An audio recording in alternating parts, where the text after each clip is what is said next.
الرحيم أما بعد أعوذ بالله من الشيطان الرجيم بسم الله الرحمن الرحيم إن أول بيت وضع للناس للذي ببكة مباركا وهدى للعالمين صدق الله مولانا العظيم مولاي صل وسلم دائما أبدا على حبيبك خير الخلق كلهم والحبيب الذي ترجى شفاعته لكل حول من الأهوال مقتحم. قبل سب احترام شرکائے خطبہ جمعہ، اللہ جل مجدہ کی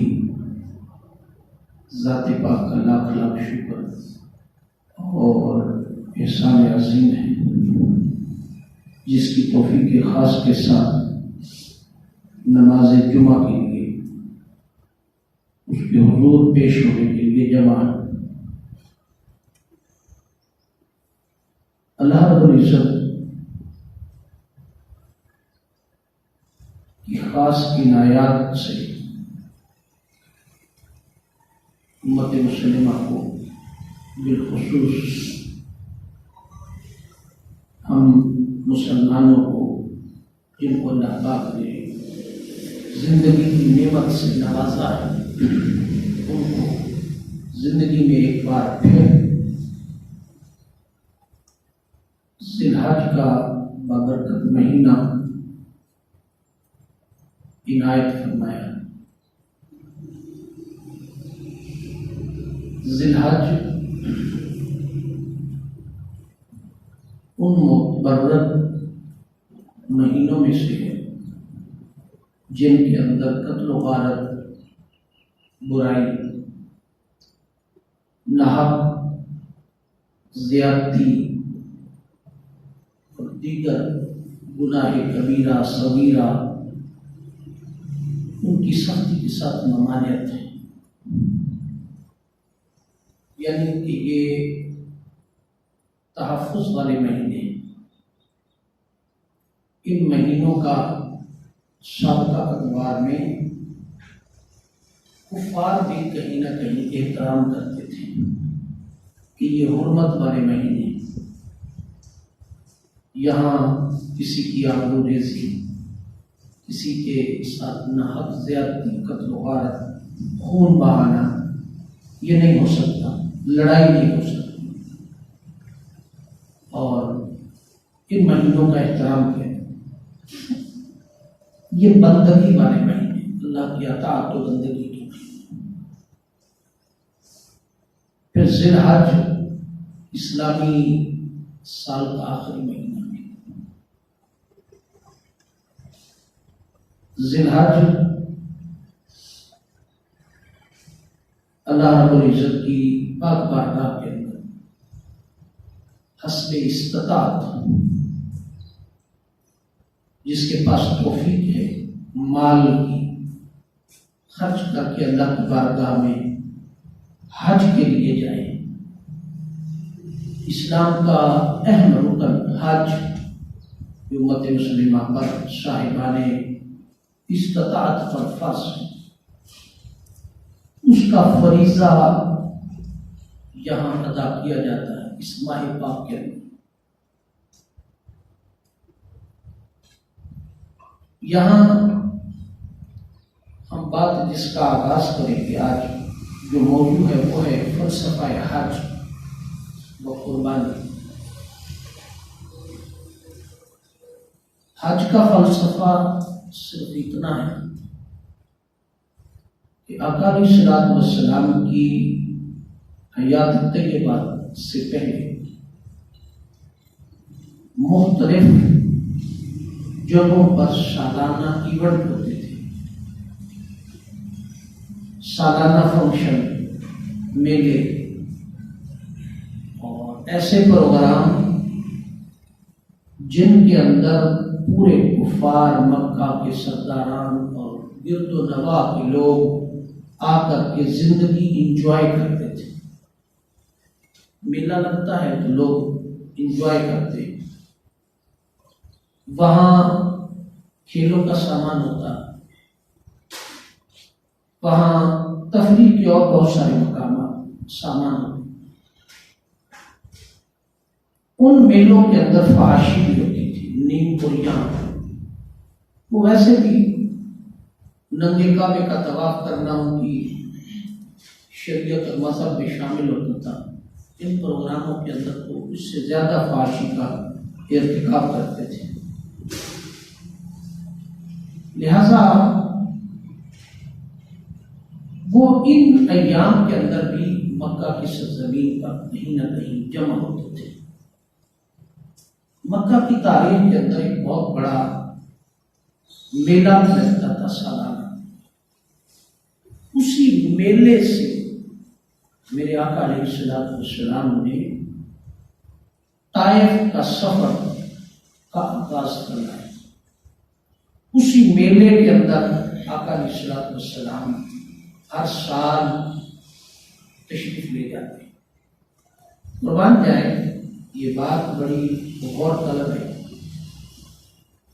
جو دعوت و تبلیغ اور نصیحت واعظ اور لوگوں کو ہدایت کا راستہ دکھانے کا کام کرتے ہیں، کارکن، تنظیمات، تحریکیں، جماعتیں، ان کے لیے یہ بڑی اہم بات ہے کہ آقا علیہ السلام اپنی دعوت لوگوں تک پہنچانے کے لیے اور دعوت کی نئی راہیں کھولنے کے لیے، ساڑھے یہاں کا مثال ہے نا، انا انڈے ریوڑیاں تو مڑ مڑ کے آتے ہیں، بات سمجھے؟ یعنی کہ ہم دعوت اور تبلیغ بھی ان لوگوں کو دیتے ہیں کہ جو پہلے سے ہی ہدایت کے راستے پر۔ ہماری دعوت کے مراکز کون سے؟ مساجد۔ اسی مڑ مڑ کے باہر نکلنے سے مسیطیں آن پڑتے ہیں۔ مسیطیں آلریڈی وہی آئے گا جو 5 وقت کی نماز پڑھتا ہے، انہیں کہیں نہ کہیں سے ایک نصیب ہے۔ بے ہدایتوں کو ہدایت دے رہی، وہ تو مارکیٹ میں بیٹھے ہیں، چور ہیں، ڈاکو ہیں، رازن ہیں، ذخیرہ دوز ہیں، تاجر ہے، بے ایمان ہے، کم لوٹنے والا ہے، زیادہ توڑنے والا ہے، اس میں ہیرا پھیری کرنے والا ہے۔ ان کی اصلاح کی ضرورت ہے، ان کے اندر شعور کی ضرورت ہے، ادھر ہم نہیں جاتے۔ اب یہاں یہ بات بڑی توجہ طلب ہے، سیرت کے باب کو اٹھا کر کے دیکھیں تو آقا علیہ السلام 2 جہاں کے بادشاہ، مالک، ان کا مکی کے میلے میں کیا کام تھا؟ یہ بات بڑی اندر ایک روح اٹھا دینے والی ہے کہ ان کا میلے کے اندر کیا کام تھا۔ ان کا کام تھا حرم مکہ میں بیٹھ کر کے عبادت کرتے اور جو ان کے پاس آتا ان کو ہدایت کا راستہ دکھاتے۔ مگر یہ آقا علیہ السلام کو بھی معلوم تھا کہ یہاں تو وہی آئے گا جو پہلے سے ہدایت یافتہ ہے، تو بے ہدایتوں کو ہدایت کے راستے پر لانے کے لیے ان مقامات اور ان گیدرنگز کا اور ان اجتماعات کا انتخاب کرنا پڑے گا جہاں پر لوگ بے دین ہیں اور کفر کے دائرے میں۔ تو آقا علیہ السلام نے اس میلے کا انتخاب کرنا ہے۔ اور بڑی تاریخی اور اہم بات ہے کہ آقا علیہ السلام اپنا مصلی اور اپنے حلیے کے ساتھ میلے کے وسط میں مصلی بچھا کر کے سرکار علیہ السلام بیٹھ گئے۔ ہر کسی نے اپنی اپنی دکان لگائی ہے، ہر کسی نے اپنا اپنا ٹھیلا لگایا، اپنی ریڑھی لگائی ہوئی ہے، ہر کسی نے اپنا اپنا انجوائے کا سامان بنایا ہوا ہے۔ کہیں سے میلے ہیں، کہیں سے کچھ ہے، کہیں سے بہت کچھ انجوائے کرنے کے لیے ہے، مگر اسی ماحول کے اندر آقا علیہ السلام نے بھی اپنا ایک ٹھیلا لگایا، اپنی دکان کھولی، شاپ بنا کر کے آپ بھی بیٹھ گئے۔ ساری دکانوں سے جو لوگ سودا لے رہے ہیں کوئی ہمارے پاس بھی آئے گا. پھر انوکھا کام کیا. تجارت کے اصول میں ایک بڑی اہم بنیادی بات بھی دے دی. فرمایا کہ انوکھا کام کیا. آقا علیہ الصلوۃ والسلام اپنا مصلی لے کر کے گئے، اپنی تسبیح، اپنا کام، اپنی وضاقتہ کے ساتھ گئے، اپنے گیٹ اپ کے ساتھ. جب آقا علیہ الصلوۃ والسلام وہاں تشریف لے گئے تو لوگوں کے لیے یہ تو بڑی عجیب بات تھی. داڑھی کا ہونا کمال نہیں تھا، داڑھی اس کلچر کا حصہ تھا، پگڑی اس کلچر کا حصہ تھا. مصلی، تسبیح اور نگاہوں کا جھکا ہونا یہ تھوڑا مختلف تھا. آقا علیہ الصلوۃ والسلام نے مصلی بچھایا ہوا بیٹھے اپنا. ہر کوئی آتا تو گزرتا دیکھتا کہ ہر کوئی انجوائے میں ہے، یہ اپنا کوئی کام کر رہے ہیں، یہ کون ہے؟ بہت سارے لوگوں کے ذہنوں میں کون کا سوال جب پیدا ہوا، ان میں سے کسی ایک نے پوچھا کہ سارے دیگر فحاشی عیاشی انجوائے میں مصروف ہیں اور آپ یہ کون سی عبادت، کون سا مذہب، کون سا دین کیا کر رہے ہیں؟ وہ جو کیا کرنے والے نے پوچھا تو آقا علیہ الصلوۃ والسلام نے اسے بتایا کہ میرا نام ہے محمد، میں اللہ کا رسول ہوں، میں اللہ کا رسول ہوں. اور اللہ وحدہ لا شریک ہے، اور میرا یہاں آنے کا مقصد یہ ہے کہ اس خدا کو ایک مانو اور مجھے رسول مانو. اور اسلام دین امن ہے، رحمت ہے، یہ اس کی تعلیمات ہے. وہ جو ایک شخص نے پوچھا کہ کون ہے، بقیہ تو آتے اور دیکھتے چلے جاتے، ایک نے پوچھ لیا اور جس نے پوچھ لیا اس کو میرے آقا نے بتایا اور وہی وہ ہلکا بگوش اسلام ہو. حضور کی بات ہے. کمال تو یہ ہے کہ سودا اتنے کمال کے ساتھ بیچو کہ جو گاہک ایک دفعہ آئے وہ واپس پلٹ کر نہ آئے. تو میرے آقا علیہ الصلوۃ والسلام کا معیار شوق کا کتنا اونچا تھا. میرے آقا کو کتنی فکر تھی کہ اس مجمع سے، اس میلے سے میں نے کچھ نہ کچھ لے کے جانا ہے. ٹارگٹ یہ تھا کہ کچھ نہ کچھ لے کے جانا. علامہ بیضاوی نے اور دیگر آئمہ نے کچھ لکھا ہے کہ حضور علیہ الصلوۃ والسلام 2 سال تو اس میلے میں صرف جاتے رہے، کچھ نہیں ملا. تیسری بار ایک بندہ مسلمان ہوا اور وہ طائف سے آیا تھا، اور مسلمان ہونے کے بعد اس نے پوچھا اب میں نے کیا کرنا؟ فرمایا جتنے جملے میں نے آپ کو سکھائے ہیں یہ جملے جا کر کے طائف والوں کو بتا دیں، اور اگلے سال اپنے ساتھ ایک بندہ اور لے آنا. اسلام کی جو تبلیغ کی بنیادی طور پر یہ ہمارے لوگوں کو سمجھ نہیں آتا. تھوڑا جملہ ذرا ہے کڑوا اور مختلف ہے. اسی مڑ مڑ کے مسیطے نو بڑھتے، مسیطہ نو مسجد میں کیا ہے سوائے ایک اللہ کے حضور بندگی اور سجدہ ریزی کے سوائے اسلام کی تبلیغ وہ باہر کرتی ہے. ادھر ہم نہیں جاتے، وہاں سٹیٹس کو پرابلم ہوتی ہے. سٹیٹس کو پرابلم، کسی کے گھر کا انتخاب نہیں کرتے. اسلام کی تاریخ دیکھیں تو اسلام کی دعوت و تبلیغ کا پہلا مرکز جو تھا جہاں سے اسلام کی تبلیغ کا آغاز ہوا وہ مسجد نہیں تھی، وہ مسجد نہیں تھی، وہ حضرت ابو طالب کا گھر تھا جہاں سے میرے آقا علیہ الصلوۃ والسلام نے اپنے رشتہ داروں کو اکٹھا کیا اور اسلام کی تبلیغ کی. گھر سے ہم اس کو مرکز نہیں بناتے. مسجد میں، مسجد جنہیں نماز نہیں پڑھنی انہیں ہونا ہی نہیں. میرے ورگے نے آنے والے نے کہا مسیطے جاؤ گے وضو بھی کرنا پائے گا، جوتی بھی لونی پائے گی، سر تے ٹوپی بھی پاؤنی پائے گی. لہٰذا چھوڑ دو جڑا کام کرن دے نہ سویرے کوئی نہ کوئی درد دی گل کرتے تو کیا دے.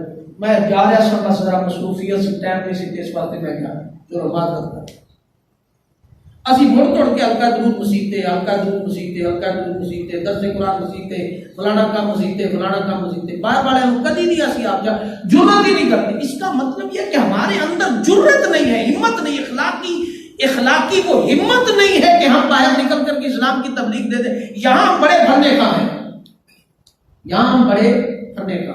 باہر جا کر کے لوگوں کے سامنے ٹیبل ٹاپ کرنے کے لیے. ڈاکٹر طاہر القادری نے ساری زندگی باہر میں ہٹ کر کے لوگوں کے کلیساؤں میں، دوسرے مذاہب کے اندر، مارکیٹوں اور چوراہوں کے اندر حضور کے دین کا پرچم سربلند کیا.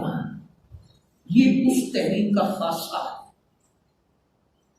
مگر اس کے اندر جب ثوابی لوگ اور تسمیوں والے اور مسلح والے اور ماتھے پر محراب ڈالنے والے داخل ہوئے، انہوں نے پکڑ کر کے ساری تحریک کو مسجدوں میں گھسیڑ دیا. گزر جاؤ مسجد، باہر نہ نکل.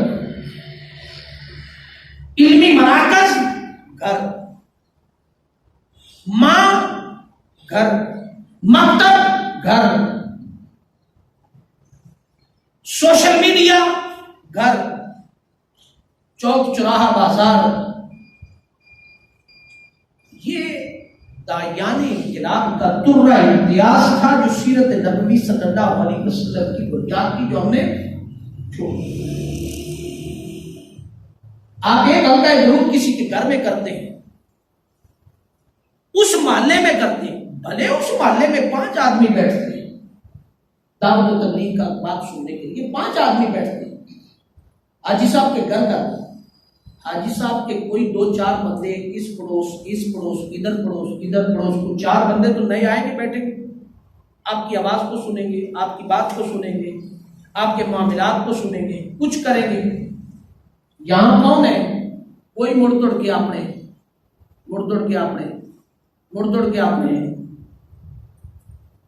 ظلم کون کر رہا ہے دعوت و تبلیغ کے راستے میں رکاوٹ بنا؟ کون ہے؟ ہمارے اپنے اخلاقی جرت ضمیر ہے، اپنے آپ کو رکاوٹ ہے. میرے آقا علیہ الصلوۃ والسلام سے بڑا کوئی بھی متقی اور پارسا نہیں ہے.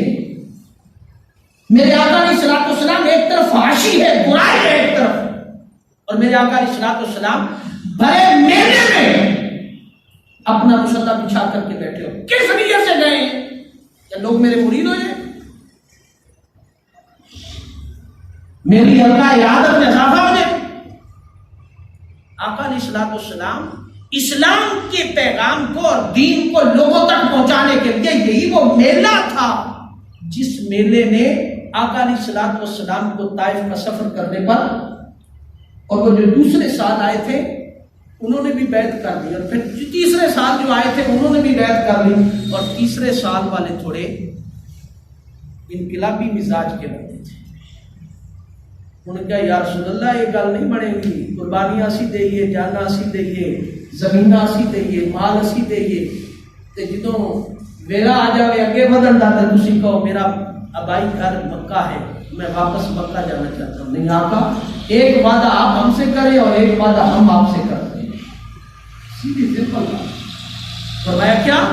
فرمایا یا رسول اللہ جانیں ہم قربان کریں گے، جنگیں ہم لڑیں گے، ریاست مدینہ کی بنیاد ہم رکھیں گے، پہلے کانسٹیٹیوشنل ہیڈ آپ کو بنائیں گے، سربراہ آپ بنیں گے، پر یا رسول اللہ پھر واپس مکہ نہیں آنا، پھر مسکن اور میزار بھی مدینہ کی سرزمین ہوگی، پھر واپسی نہیں. اور میرے آقا علیہ السلام نے دیر نہیں لگائی، سوچنے کی ضرورت نہیں تھی. میرے آقا علیہ السلام نے فرمایا جہاں آپ کا خون گرے گا وہاں میرا خون گرے گا، جو آپ سے لڑے گا وہ مجھ سے لڑے گا، جو مجھ سے لڑے گا وہ آپ سے لڑے گا. میرا مرنا میرا جینا آج کے بعد آپ کے ساتھ ہے. میں واپس پلٹ کر مکہ کی سرزمین پر نہیں جاؤں گا، میرا مسکن بھی مدینہ کی سرزمین ہوگی. یہ اس کی بنیاد کا ایک تاریخی جھروکا جسے کہتے ہیں، ایک تاریخی پس منظر کا ایک حصہ ہے حج کی سرزمین پر.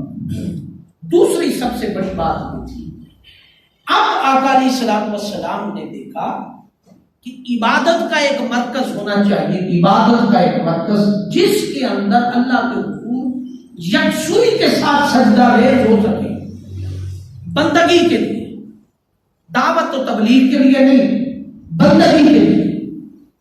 بندگی کے لیے پہلا گھر اللہ رب العزت نے حضرت آدم علیہ السلام کو دنیا میں بھیجنے کے بعد انہی کے دست مبارک سے تعمیر کروایا. وَإِذْ يَرْفَعُ إِنَّ أَوَّلَ بَيْتٍ وُضِعَ لِلنَّاسِ لَلَّذِي بِبَكَّةَ مُبَارَكًا وَهُدًى لِلْعَالَمِينَ. بنی نوع انسان کے لیے جو سب سے پہلا گھر عبادت کا، بندگی کے لیے جو بنا، یہاں دعوت کا لفظ استعمال نہیں ہوا۔ کچھ لوگ اپنا کانسیپٹ کلیئر رکھیں،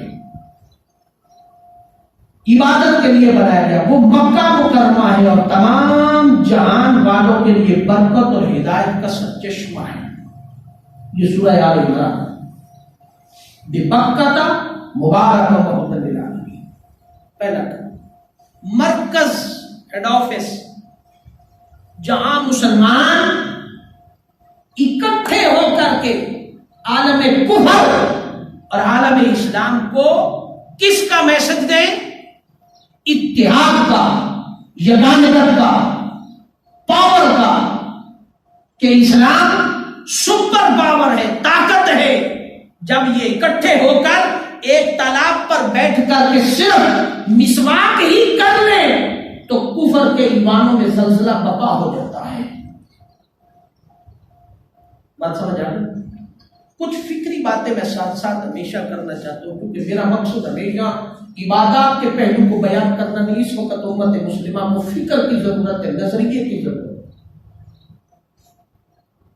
آج امت مسلمہ کی کمزوری عالم کفر نے بھانپ لی کہ یہ بکنے والی قوم ہے اور یہ بڑی آسانی سے خریدی جا سکتی ہے، تھوڑے سے لالچ پر خریدی جا سکتی ہے۔ اس کے اندر بڑے میر جعفر اور میر صادق پیدا ہو سکتے ہیں، کیے جا سکتے ہیں، اور اسلام کی تاریخ بڑی بڑی ہے میر جعفر اور میر صادقوں سے، بڑی بڑی۔ سیدنا صدیق اکبر رضی اللہ تعالیٰ کے دور میں میر جعفر اور میر صادق،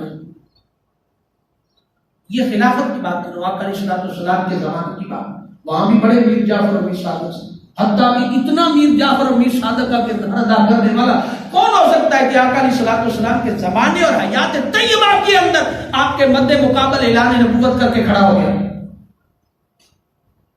اس سے بڑا کون ہو سکتا ہے؟ مگر آقا علیہ السلام کی حیات کے بعد خلافت راشدہ کو دیکھ کر سیدنا صدیق اکبر رضی اللہ عنہ میر جعفر اور میر صادق کی نظر ہو گئی۔ سیدنا حضرت عمر رضی اللہ عنہ 22 لاکھ مربع میل کا حکمران، 22 لاکھ مربع میل، اور 22 لاکھ مربع میل جغرافیائی لحاظ سے آپ کی پاکستان کی سرحد سندھ کے ساتھ پیر عبد اللطیف بھٹائی کے ساتھ آپ ملتی ہے، جسے آپ باب الاسلام کہتے ہیں۔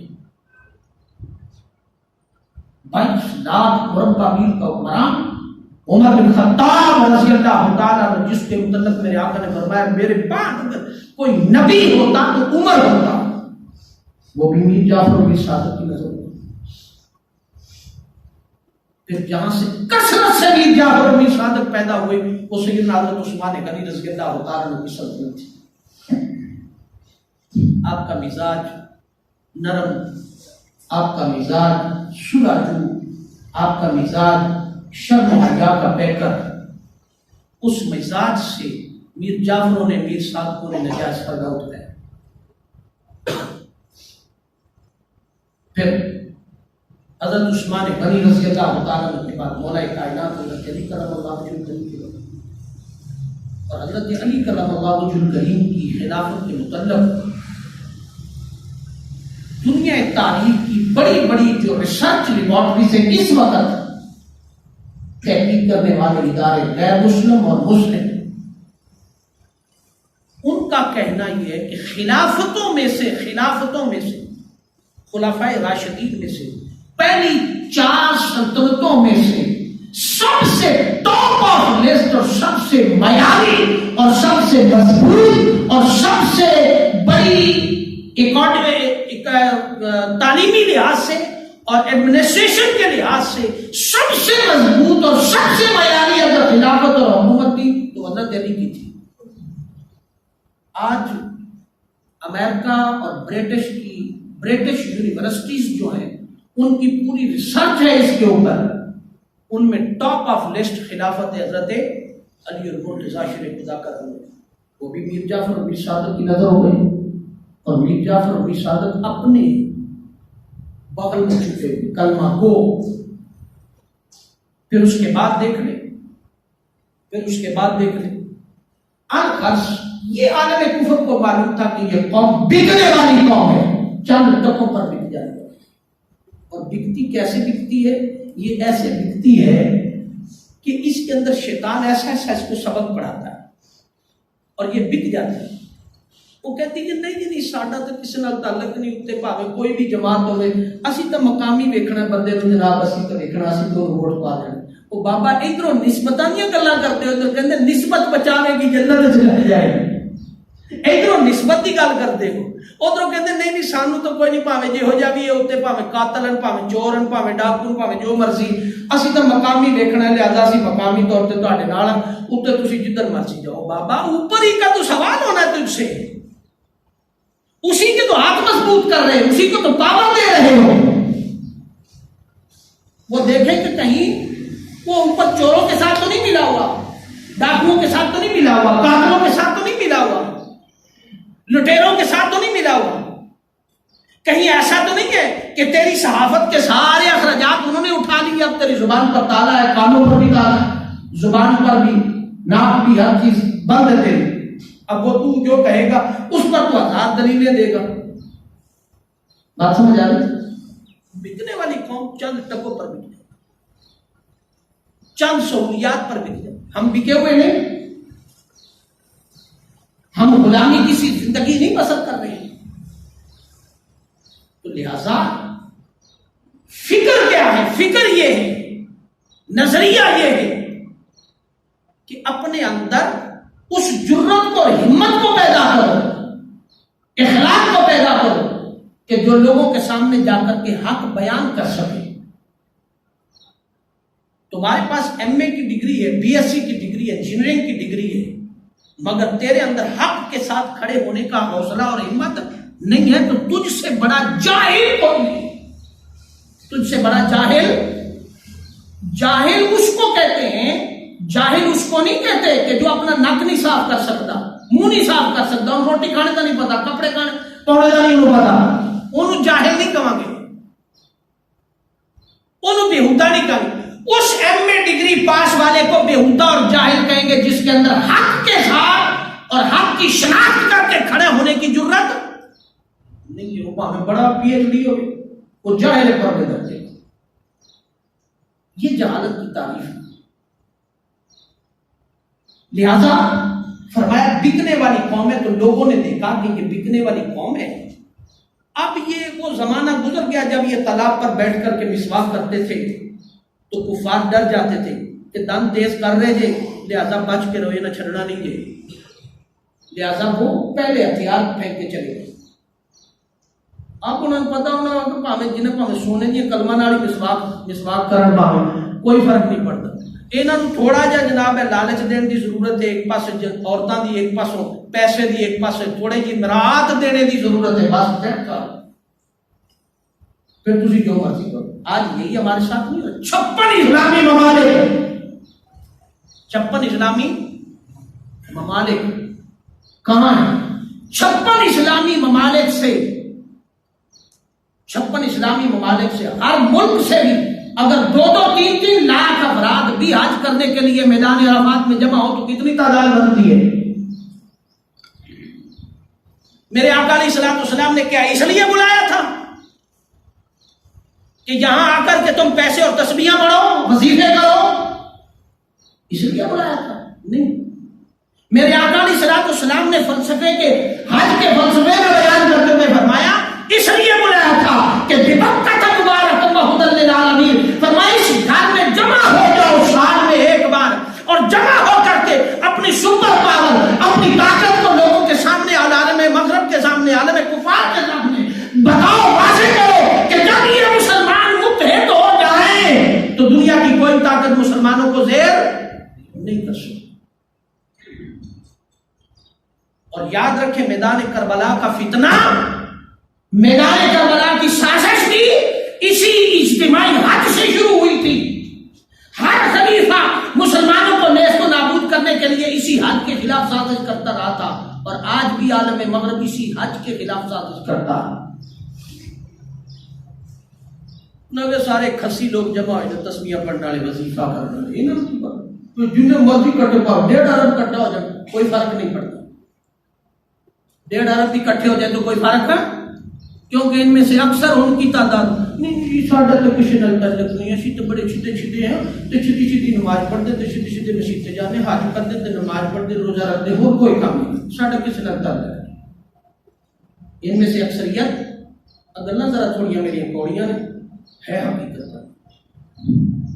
ان میں سے اکثریت ایسی نہیں، اکثریت ایسی میرے جیسے لوگ جڑے مڑ توڑ کے مسیطے آ کے ہلکا درود کرتے، باہر نکل دل ہی نہیں کرتا ہونا، مڑ توڑ کے مسیطے بڑھتے۔ مسیطے کیا ہے؟ ہم پہنے تھے کچھ سوائے اللہ کے حضور سجدہ، اس میں بھی اخلاص نہیں، اس میں بھی اخلاص نہیں، حق کے ساتھ کھڑے ہونے کی ضرورت نہیں۔ لہذا ان میں سے اکثریت ان لوگوں کی ہے کہ جڑے 100 قتل کر کے حج کرنے واسطے گئے، اکثریت انہوں نے جنہوں نے پورا سال ذخیرہ اندوزی کی تھی، انہوں نے پیسے نے جو حج کرن گئے، انہوں نے جو اکثریت انہوں لوگوں نے جنہوں نے پوری پوری حکومتوں کو قتل کیا، پورے پورے ملک لوٹے ہیں، وہ قاتلان وطن، وہ دہشت گرد، وہ سارے حج کرنے کے لیے جا۔ تو عالم مغرب آنکھیں بند کر کے تو نہیں بیٹھا امت مسلمہ کی طرح، امت مسلمہ کی طرح آنکھیں بند کر کے تو حج کروانے والے خود اسرائیل کے پیروکار اور دوسروں کو ان کا پیروکار بنانے والے ہیں، انہوں نے پتا کہ جتنے حج ہوتا وہ خود سارے غلام ہیں، ایسا کسی کی کیا ضرورت پڑے؟ لہذا کفر پر کوئی غلبہ طاری، یہ تو صرف ایک روایات ہے، فارمیلٹیز ہیں، فارمیلٹیز ہیں، اس کے سوا کچھ نہیں۔ فلسفہ حج کا بنیادی پہلا رکن جو تھا وہ یہ تھا کہ تم جمع ہو کر کے اپنی پاور اور سپر طاقت کو لوگوں کے سامنے بیان کر سکو۔ کیا وہ آج کے حج کے مقاصد پورے ہوتے؟ ایمانداری سے بتائیں، مسجد زیتون میں نماز پڑھنے والا کبھی مقاصد پورے ہوتے؟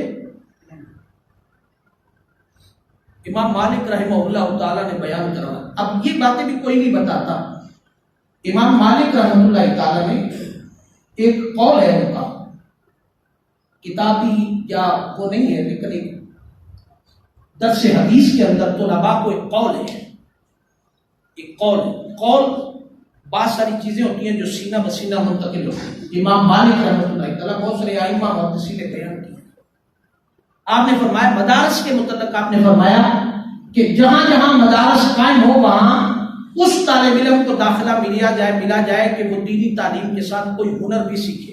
یہ امام مالک کہہ رہے ہیں، وہ دینی تعلیم کے ساتھ کوئی ہنر سیکھے۔ تو کسی طالب علم نے پوچھا حضور مدرسے میں قرآن پڑھا جاتا ہے اور دیگر چیزیں پڑھی جاتی ہیں، آپ ہنر کی کیا بات کرتے ہیں؟ ہنر کو سکھانا کیوں لازم ہے؟ آپ نے فرمایا کہ جو ہنر نہ سیکھے اس کو مدرسے میں طالب علم کا داخلہ ہی نہ دیا جائے، سختی کی، میں نہیں داخلہ ملنا چاہیے جو ہنر نہ سیکھے۔ ان کا یہ دین پڑھنے والوں کے لیے ہنر کیوں لازم کرو؟ آپ نے فرمایا دین پڑھنے والوں کے اندر سے اگر اخلاص اور الہیت ختم ہو گئی تو یہ بڑے ہو کر کے اگر ہنر سیکھ گئے تو ہنر بیچیں گے، اگر دین سیکھ گئے تو دین بیچیں گے۔ کیسی کمال کی امام مالک نے بات، ہنر سیکھ گئے تو ہنر بیچیں گے، دین سیکھ گئے تو دین بیچیں گے۔ تو دین بک نہیں رہا، میں تو اسٹریٹ فارورڈ 2 طبقات کو قصوروار، 3 طبقات کو قصوروار سمجھتا ہوں۔ پہلا طبقہ یہ وارثان ممبر، تیسرا طبقہ سیاستدان، اور دوسرا طبقہ سیاستدان اور تیسرا طبقہ سیافی۔ اور آج کل دے سیافی جنہوں نے استنجا نہیں کرنا ہوتا وہ بھی جناب 4 ٹکے تے بیچ کے اپنی پوسٹ لا رہا ہوتا کہ جناب ساڈا بھی کوئی وقت ہے، ساڈی بھی کوئی۔ اور جس کو 4 فرض دین کے نہیں معلوم وہ سب سے بڑا مفکر ہے، وہ اسکالر ہے، حق بات اس کے اندر ضرورت نہیں کرنے کی۔ لہذا ببرکۃ مبارک وہدی للعالمین، پہلا مقصد فلسفہ حج کا اجتماعیت ہے، وحدت ہے، یگانت ہے، اکٹھا ہونا ہے۔ اور وہاں اکٹھے ہو کر کے کیا کرنا ہے؟ وہ جو امام ہے خطبہ حج دینے والا، وہ وضو کے فرائض نہیں اس نے بتانے، وہ وضو کے فرائض اس نے نہیں بتانے، اس نے کوئی فقہ کے مسئلے نہیں بیان کرنے، اس کا خطبہ حج کیا ہونا چاہیے کہ امت مسلمہ کے اندر ایک آگ لگ جائے، امت مسلمہ کی زبوحانی کا رونا روئے، ہار بتائے، امت مسلمہ کو وحدت کا سبق دے، جنازت کا سبق دے، تفرقوں سے نکالے، امت مسلمہ کو ایک پلیٹ فارم پر اکٹھا کرے۔ وہ شام کے بعد وہ سربراہان اسلامی مملکت، سربراہان مملکت حج پر آئے، وہاں اپنی رپورٹ دے سال کے بعد کی کہ ہم نے اپنے ملک کے اندر اسلام کے فروغ کے لیے کیا کیا ہے، سپر طاقت اسلام کو بنانے کے لیے کیا کیا۔ یہ مقاصد تو فلسفہ حج کے اندر آج تو کہیں نہیں دکھائی۔ آج تو ریاض سے سیدھا ہوا خط لکھا ہوا خطبہ آتا ہے، اور جے اگر انہیں کوئی اپنے والوں گل کھول کے کہہ دی زبان جو غلطی نال بھی نکل گئی، اس سے اگلے لمحے وہی سامنے بیٹھا ہوا پولیس والا اٹھا کے اسے قبہ خانے میں پھینکا تھا۔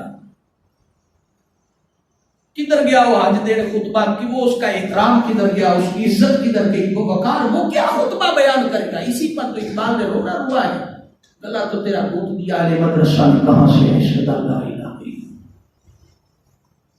لہذا بپکت مبارک و محمودن للعالمین، فرمایا حج کے جو مقاصد تھے ان میں سے سب سے بڑی بات فرائض میں تو صرف یہی تھا، ایک احرام باندھنا تھا، ایک وقوف عرفات تھا، اور تیسرا فرمایا کہ طواف زیارت کرنا تھا، اور چوتھا حج کا جو رکن حج جو تھا، چوتھا جو حج کا فرض تھا، وہ ان سارے مقامات کو، احرام کو، طواف کو، طواف زیارت کو اور وقوف عرفات کے جمع ہونے کو مقررہ وقت پر اور ان مقامات پر ادا کرنے کا نام حج تھا۔ یہ 4 فرض تھے حج کے، بس اس کے علاوہ بقیہ اتنا بڑا اجتماع، اتنی بڑی اہمیت، اتنا بڑا کام اور اتنا بڑا یہ سارا کرنے کی کیا اہمیت ہے۔ اور پھر قربانی کے فلسفے کو بیان کرتے ہوئے فرمایا مسلمان قربانی کے لیے ہونا ضروری ہے، مسلم پر قربانی واجب، اور فرمایا مقیم ہونا ضروری ہے، مسافر پر بھی قربانی واجب نہیں۔ اچھا، اسلام کی فقہ کے اندر میں آج سوچ رہا تھا جب وہ واجبات بیان ہو رہے تھے جن جن پر قربانی واجب ہے، تو کہا کہ آزاد قوم پر قربانی واجب ہے، غلام کو قوم پر قربانی واجب نہیں۔ اسی آزاد فتویٰ تو میں نہیں دے سکتا، لیکن یہ ایک بات شیئر کر رہا ہوں کہ اسی آزاد اسی تو اپنے حلقے ووٹ دینے دے بھی آزاد نہیں، کچھ جگیردار کا، کچھ سرمایہ داروں کا، حتیٰ کہ ہم تو انجمنوں کے جو مقامی انجمنیں بنتی ہم ان کے بھی غلام ہوتے ہیں، تو غلام ہے، قربانی بنتی ہے قوم پر۔ ہم تو 75 سال گزر گئے غلامی کے رونا روتے ہوئے غلام ہوں، غلام ہی آزاد تو ہوئی نہیں۔ سوچ کے غلام، فکر کے غلام، جسم کے غلام، پاؤں کے غلام، محلے کے غلام، آبادی کے غلام، مارکیٹ کے غلام۔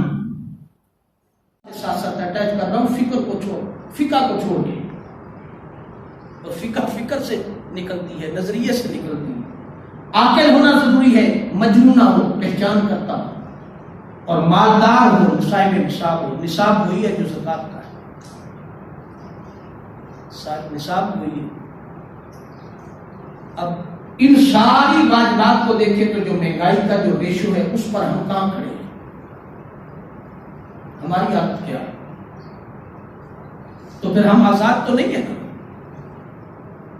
اتنی مہنگائی اور اتنا پس جانے کے باوجود بھی جو قوم اپنے حق کے ساتھ نہ کھڑی ہو سکے وہ قوم آزاد نہیں ہے، وہ غلام ابن غلام ہے، وہ غلام ابن غلام ہے۔ بمکہ مبارک و ہدی للعالمین پر انشاءاللہ اگلی بات ہوگی۔ وما علینا الا البلاغ۔